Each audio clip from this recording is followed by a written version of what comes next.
Assalamualaikum warahmatullahi wabarakatuh. Alhamdulillah, pada kesempatan kali ini kita akan kembali belajar bersama-sama terkait dengan strategi pembelajaran. Strategi pembelajaran ini adalah mata kuliah wajib di program studi pendidikan agama Islam. Ini salah satu mata kuliah yang sangat penting dalam rangka untuk proses delivery, proses penyampaian materi pembelajaran kepada peserta didik. Baik, pada materi yang awal, saya akan mengenalkan satu bagian terpenting dari proses pembelajaran, yakni komponen pembelajaran. Atau kalau bahasa sederhananya kita bisa menyebut dengan rukun belajar. Jadi apa-apa yang harus ada di dalam proses pembelajaran. Yang pertama adalah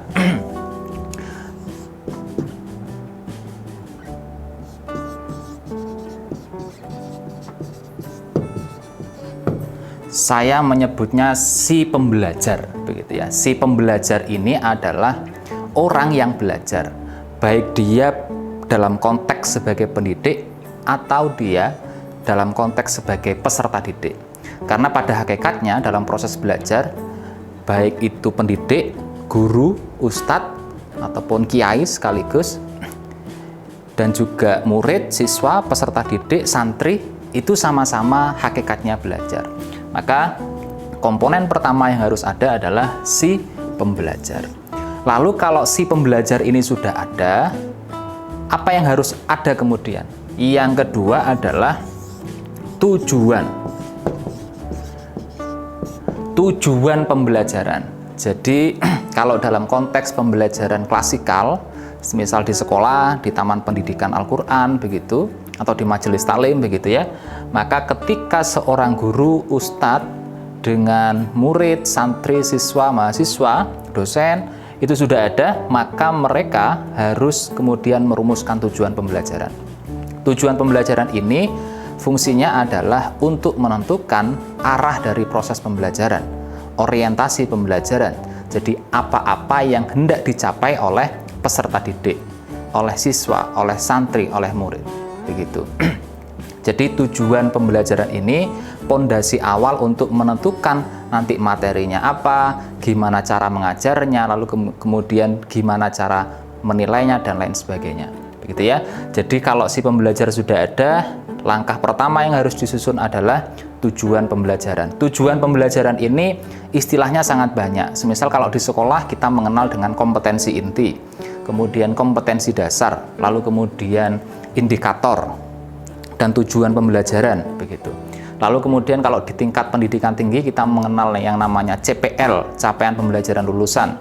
Lalu kemudian kita juga lebih spesifik dalam mata kuliah kita mengenal capaian pembelajaran mata kuliah. Sehingga istilahnya banyak, tapi hakikatnya adalah sebagai orientasi di mana proses pembelajaran itu akan diarahkan atau peserta didik itu akan memperoleh apa setelah pembelajaran itu usai dilakukan. Baik, setelah tujuan pembelajaran dirumuskan, maka langkah yang selanjutnya, yang ketiga adalah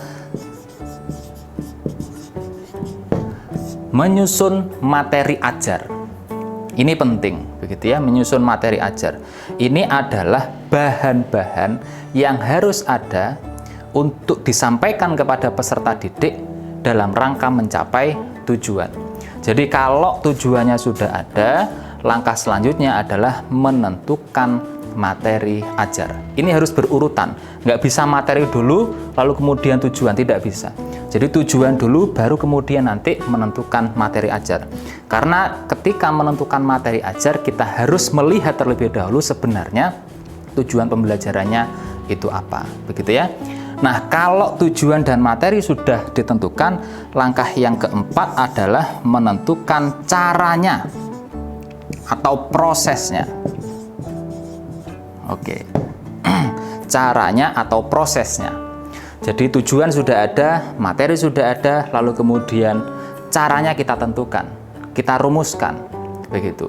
Jadi tidak bisa kita menentukan cara dan proses itu asal-asalan, tidak bisa. Jadi kita harus mengetahui materi dan tujuannya, begitu. Nah, cara ini, proses ini juga bagian dari bagian yang paling penting dalam proses pembelajaran. Karena sebagus apapun materi, tapi kalau proses delivery-nya nggak bagus, maka materi ini akan susah ditangkap oleh peserta didik kita, apalagi dalam rangka mencapai tujuan. Sehingga proses atau cara ini juga menjadi bagian yang harus betul-betul diperhatikan dalam proses belajar begitu. Istilah cara dan proses ini banyak sekali. Semisal kita mengenal dengan model pembelajaran, lalu kita mengenal dengan istilah strategi pembelajaran, metode pembelajaran, begitu ya. Apapun istilahnya, hakikatnya sebenarnya satu. Kita menentukan bagaimana cara agar materi ini sampai kepada peserta didik kita. Begitu.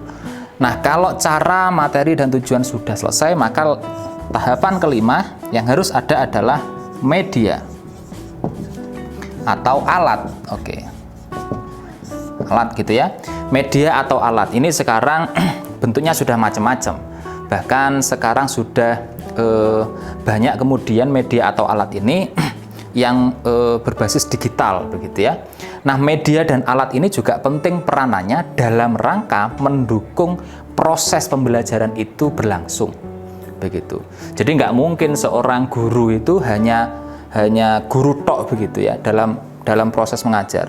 Tentu guru kalau prosesnya biar efektif begitu pasti membutuhkan yang namanya media dan alat. Sehingga dalam menentukan media dan alat apa yang akan digunakan dalam proses belajar, itu harus melihat cara dan prosesnya seperti apa.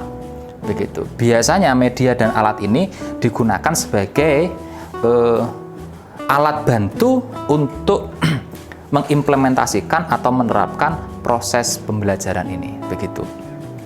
Oke. Si pembelajar sudah ada, tujuan ada, materi, cara, media, dan yang terakhir adalah yang harus ada dalam proses pembelajaran adalah assessment atau penilaian. Oke ya. Assessment atau penilaian. Ini komponen terakhir yang setidaknya harus ada di dalam proses pembelajaran.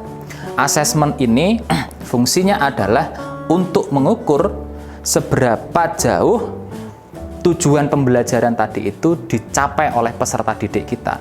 Jadi setelah materi disampaikan dengan proses, dibantu dengan media, maka langkah yang terakhir adalah assessment untuk memastikan apakah tujuan yang kita rumuskan sudah dicapai oleh peserta didik kita atau belum. Begitu. Jadi setidaknya teman-teman sekalian ada 6 komponen pembelajaran yang harus ada di dalam proses pembelajaran. Nah, begitu ya.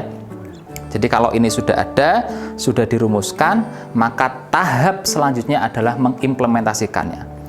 Begitu. Biasanya tujuan, materi, cara, media, dan assessment ini itu dirumuskan dalam tahapan perencanaan pembelajaran. Kalau di sekolah kita mengenal yang namanya RPP. Begitu. Kalau di perguruan tinggi kita mengenalnya namanya RPS begitu ya. Nah, ini dalam rangka menyusun perencanaan pembelajaran yang nanti akan diimplementasikan dalam proses belajar.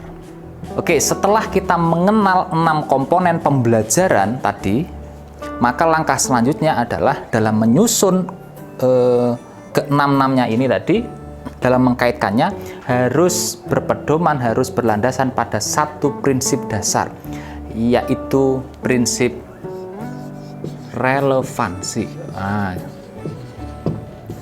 Prinsip apa? Ya, relevansi. Prinsip relevansi adalah bahwa kelima tadi setidaknya selain si pembelajar itu harus saling terkait, teman-teman. Tujuan, materi, cara, lalu kemudian media dan assessment itu harus saling terkait. Saya kasih contoh.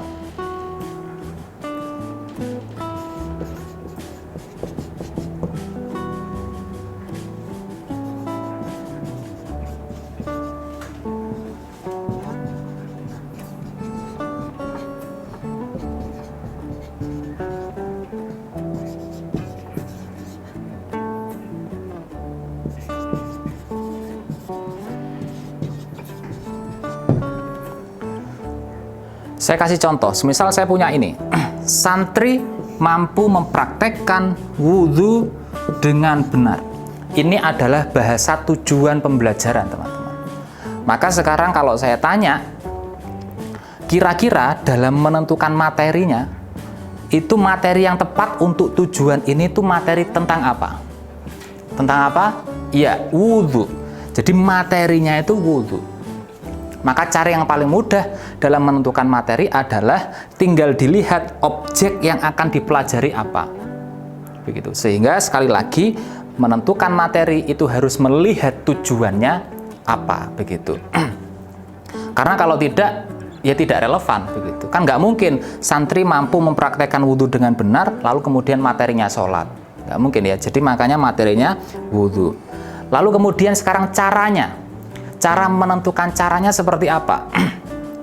Kira-kira kalau teman-teman semuanya mengajarkan materi wudhu ini dengan tujuan santri mampu mempraktekkan, itu cara yang paling tepat dengan metode apa? Ceramah tok bisa? Bisa, iya mungkin ya. Tapi karena di sini ada mempraktekkan, hal yang harus ada di dalam proses pembelajaran adalah metode yang sifatnya ada gerakannya, ada praktek langsungnya, sehingga menentukan metodenya itu harus memperhatikan kata kerja capaian yang hendak dicapai, begitu ya. Sehingga sekali lagi bahwa metodenya tadi tidak cukup dengan menjelaskan, tidak cukup dengan ceramah, tapi juga harus ada metode prakteknya. Karena kita sedang pengen si santri mampu mempraktekkan wudhu dengan benar. Lalu kemudian kira-kira medianya apa? Medianya cukup di kelas begitu? Saya kira tidak. Sekali lagi bahwa media tadi harus memperhatikan metodenya. Kalau metodenya tadi praktek,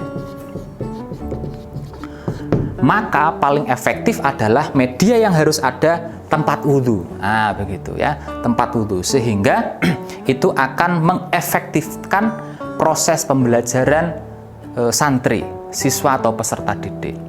Lalu yang terakhir, teknik asesmennya yang harus ada adalah apakah cukup dengan tes tulis? Tidak. Sekali lagi, teknik assessment yang harus diperhatikan adalah tujuannya. Tujuannya mempraktekkan. Maka teknik assessmentnya harus ada unsur prakteknya juga.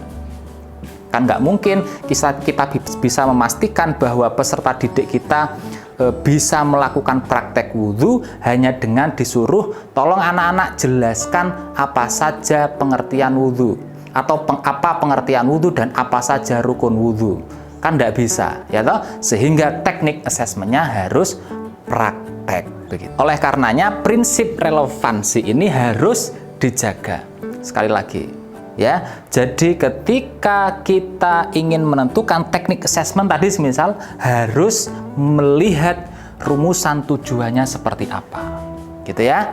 Mudah-mudahan bermanfaat. Kita akan berjumpa lagi dengan materi berikutnya. Assalamualaikum warahmatullahi wabarakatuh.